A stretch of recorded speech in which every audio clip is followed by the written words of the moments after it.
datang secara tiba-tiba, lalu mati seluruh manusia, lalu dibangkitkan besok di akhirat, barulah teringat dia sudah melalui alam barzah, penantian antara alam dunia dengan alam akhirat. Lalu apa katanya? Ya hasratana, sekaranglah kami baru menyesal ya Allah, hidup di dunia hanya singkat saja. Pantun Melayu mengatakan, ukir-ukir bulung sumpitan, ambil rotan dibelah dua. Pikir dahulu merupakan keuntungan, penyesalan belakangan tidak berguna.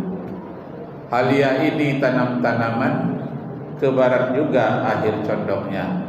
Dunia ini hanya pinjaman, ke akhirat juga kekal selamanya.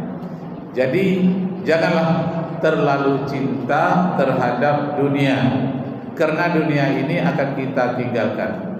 Dunia ini hanya sementara. Itulah sebabnya orang Palestina itu kokoh, istiqomah. Kenapa? Karena dia tidak bisa berharap dengan keadilan dunia.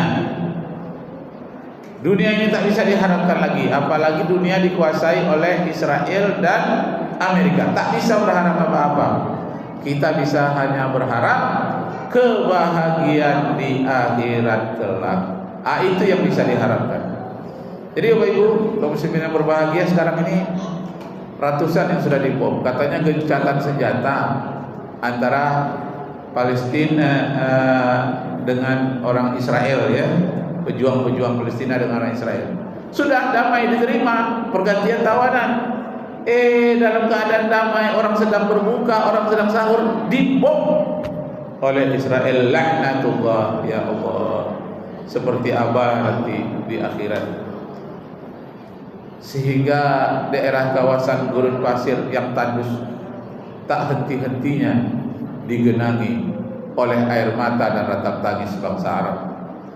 Padang pasir yang begitu kering, basah oleh darah dan air mata bangsa Arab semenjak 70 tahun yang lalu, bahkan hampir 80 tahun yang lalu, sampai sekarang tak pernah reda.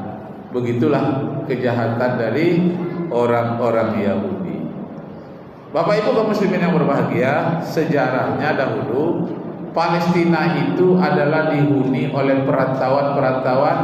Ada yang dari Yunani, ada dari Romawi, ada dari Arab, kumpul di sana di Palestina. Kenapa? Karena pertama daerahnya strategis, mudah menjangkau kemana-mana, dekat ke laut, ke daratan, ke benua juga dekat. Yang kedua, buminya subur, sayur-sayurannya, tanamannya subur, termasuk kurma, subur sekali. Sehingga orang Romawi berminat untuk menaklukkan tanah Palestina. Ternyata tanah Palestina itu dikuasai oleh umat Islam. Sebelum umat Islam menguasai, orang Romawi juga sudah datang ke daerah Palestina. Dan orang Romawi ini hobinya minuman keras dan makan daging babi. Menjajah tanah Judea, kebanyakan orang Islam, orang Yahudi di situ pantang makan daging babi, pantang juga minuman keras. Sehingga banyak orang Yahudi itu dihukum oleh orang Romawi untuk dipaksa makan daging babi. Kenapa? Karena dalam Taurat Nabi Musa alaihissalam daging babi diharamkan. Ada namanya dalam kitab Taurat itu terdiri dari 66 kitab. Mulai dari kitab Kejadian, Ulangan, Bilangan, Imamat, Yosua, sampai kepada Hakim-Hakim namanya. 66 kitab milik orang Yahudi, namanya kitab Taurat. Sudah gabung dengan kitab-kitab Nabi sebelumnya yang disebut dengan Suhuf. Misalnya kitab Nabi Daud, Zabur, tergabung di situ. Nah, di dalam kitab-kitab itu dikatakan bahwa daging babi itu haram, minuman keras haram. Misalnya ada namanya kitab Imamat pasal 11 ayat 7 dan ayat 8. Inilah yang tidak boleh kamu makan, yaitu binatang yang bernama babi. Dagingnya jangan kamu makan, bangkainya janganlah kamu sentuh, haramlah semua itu bagimu. Menurut kitab Taurat Nabi Musa. Datang orang Romawi ke sana, halal katanya. Dipaksanya orang-orang Yahudi untuk makan babi. Yang keduanya, orang Romawi yang menjajah Palestina waktu itu melarang orang bersunat. Tak boleh bersunat. Katanya bersunat atau tidaknya sama saja, yang penting hati bersih. Nah, mereka melarang orang Yahudi bersunat, melarang harus menghalalkan daging babi, sehingga terjadilah perlawanan oleh orang Yahudi di tanah Judea namanya terhadap orang Romawi. Nah, orang Romawi itu bukan saja memaksa orang-orang Yahudi supaya makan babi, tapi juga meminta pajak yang sangat tinggi. Di saat seperti itulah orang Yahudi mengharapkan lahir seorang pemimpin Yahudi. Ditunggu-tunggulah kedatangan pemimpin yang disebut dengan pemimpin yang ditunggu-tunggu, yang diurapi, tetapi enggak datang-datang. Yang datang malah Nabi Isa alaihi salam. Maka diharapkanlah Nabi Isa ini membantu orang Yahudi dari perbudakan oleh orang Romawi. Tapi Nabi Isa tak bisa diharapkan. Kenapa? Karena dia tidak bawa senjata, tidak punya kekuatan. Bahkan pengikut Nabi Isa ini muridnya 10 orang. Ada di antara muridnya yang berkhianat, yang bernama Yudas Iskariot.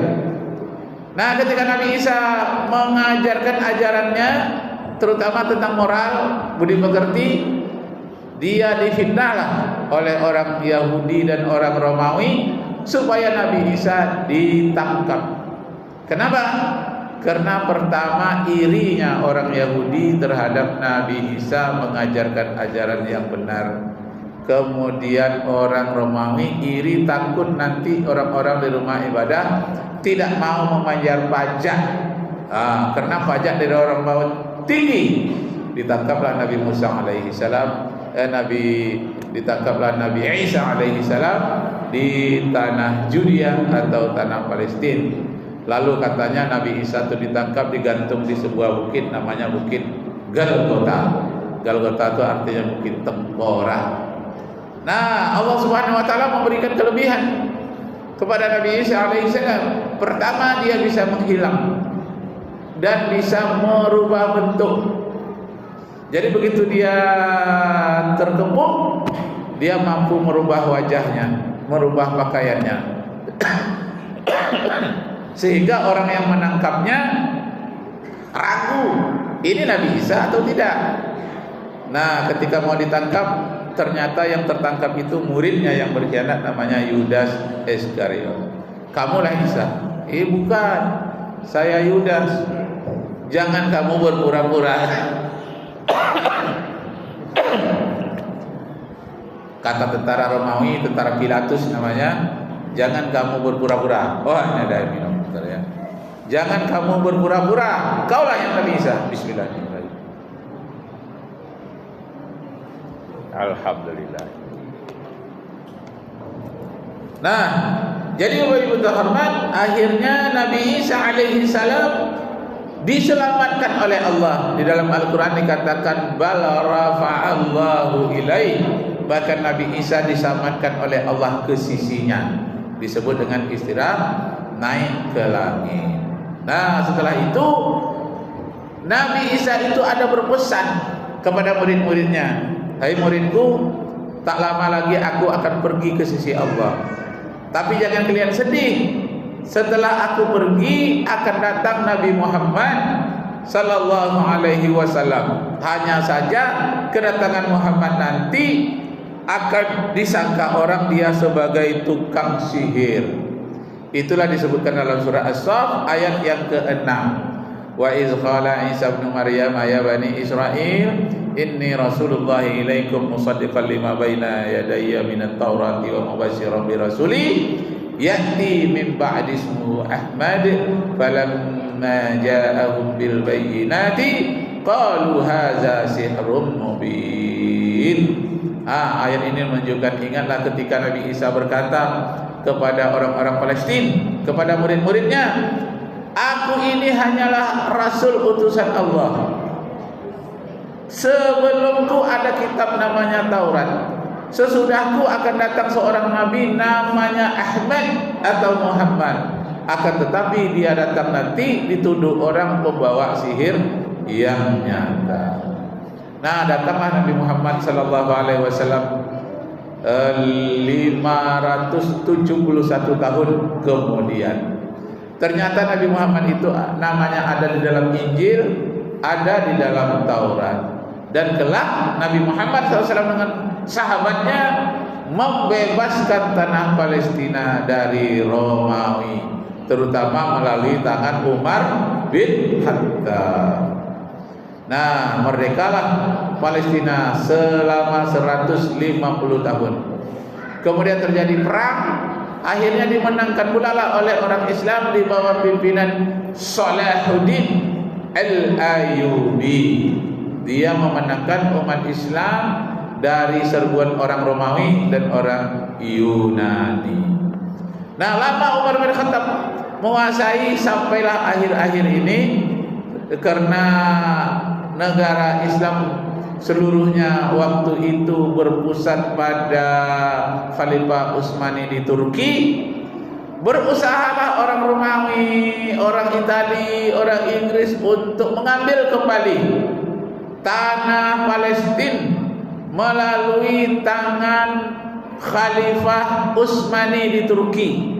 Dibawanya emas sekian ratus kilo untuk membeli tanah Palestina. Tapi Khalifah Utsmani menolak, tidak mau. Yahudi Jerman waktu itu membawa ratusan kilo emas, berikan tanah Palestina kepada kami, tidak mau. Akhirnya orang-orang Yahudi yang ada di Amerika dan ada Jerman buat persatuan namanya Zionis, berasal dari kata Zion. Zion itu adalah nama bukit di Israel, Bukit Zion. Jadi dia buat gerakan itu namanya gerakan Zion atau Zionisme. Zionisme ini dia adalah sekuler, tak mengerti tentang agama, tidak mau tentang agama. Yang penting dia ingin negara Israel. Agama tak penting. Berbeda dengan Yahudi Ortodoks, negara bagi dia tidak penting, agama yang penting. Maka terbagi dua lah Yahudi Ortodoks, dia memakai kopiah haji kecil di atas kepalanya dan memakai baju hitam-hitam Yahudi, dan sholat atau berdoa dia di tembok ratapan. Sedangkan Yahudi yang sekuler, yang tak penting bagi dia agama, mereka ini arahnya ke teknologi. Mereka inilah yang di bawah pimpinan orang-orang Yahudi Eropa. Mereka ingin mengambil tanah Palestina dengan secara paksa. Itulah terjadi awalnya. Mereka itu diusir oleh Hitler dari Eropa sampai ke pantai Palestina, disambut oleh orang Palestina. Saudaraku, tinggallah di rumah kami, makan sayur gandum di rumah kami, daging kambing ternakan kami. Begitu baiknya orang Palestina tadi menyambut pengungsi-pengungsi dari